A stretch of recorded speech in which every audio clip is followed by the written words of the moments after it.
আমার ওই স্পেশাল দোয়াটা আমি দুনিয়ার বুকে কঠিন বিপদে পড়েও কোনোদিন করি নাই। আমি আমার স্পেশাল দোয়াটা কিয়ামতের দিন আমার গুনাহগার উম্মতকে সুপারিশের জন্য রেখে দিয়েছি।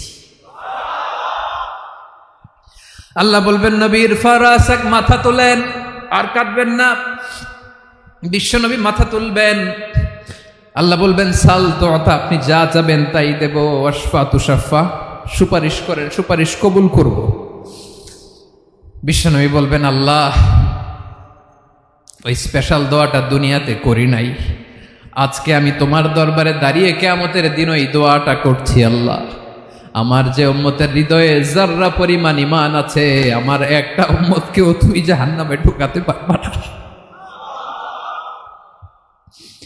বিশ্বনবী পাগলের মতো একবার হাউজে কাউসারে যাবেন, একবার সিরাতে যাবেন, একবার পুলসিরাতের দিকে, একবার হাউজে কাউসারের দিকে পাগলের মতো দৌড়াতে থাকবেন, তার কোনো গুনাহগার উম্মত যাতে জাহান্নামে ঢুকে না যায়। সেদিন কেউ সুপারিশ করতে পারবে না বিশ্বনবী ছাড়া। বিশ্বনবী বলেন, আনা সাইয়্যিদুন নাসি ইয়াউমাল কিয়ামা, আমি কিয়ামতের দিন সর্বশ্রেষ্ঠ হব, মানুষের মধ্যে সর্বশ্রেষ্ঠ সেরা আমি বিশ্বনবী। আলহামদুলিল্লাহ পড়েন। বিশ্বনবী বলেন, সেদিনটা বড্ড ভয়ঙ্কর।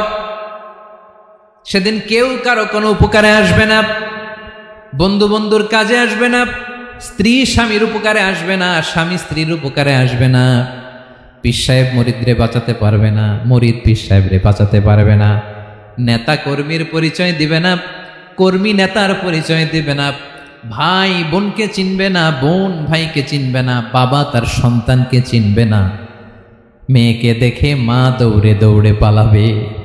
বড্ড ভয়ঙ্কর দিন। বিশ্বনবী বলবেন, জমিনটা এখনকার মতো থাকবে না, পুরো জমিনটা সমান হয়ে যাবে, ফ্ল্যাট। এখন তো গোল, তখন ফ্ল্যাট। সবাই এক জমিনের উপরে দাঁড়াবে, সূর্যটা মাথার কাছে চলে আসবে, সূর্যের গরমে মানুষের মাথার মগজ গলে গলে কানের ছিদ্র নাকের ছিদ্র দিয়ে বেয়ে বেয়ে পড়বে। সবাই হয়রান, পেরেশান, ক্লান্ত শ্রান্ত। মানুষগুলো বলবে, বাঁচার কোনো উপায় নাই। 50,000 বছর মানুষ এরকম দৌড়াবে, চিৎকার করবে, কাঁদবে, বাঁচার কোনো উপায় নাই। সবাই বলবে, আল্লাহ যদি বিচারটা শুরু করতো, যা হবার হবে, আগে বিচার শুরু করুক। বিচারই শুরু হয় না, বিচার শুরু হইতেই 50,000 বছর।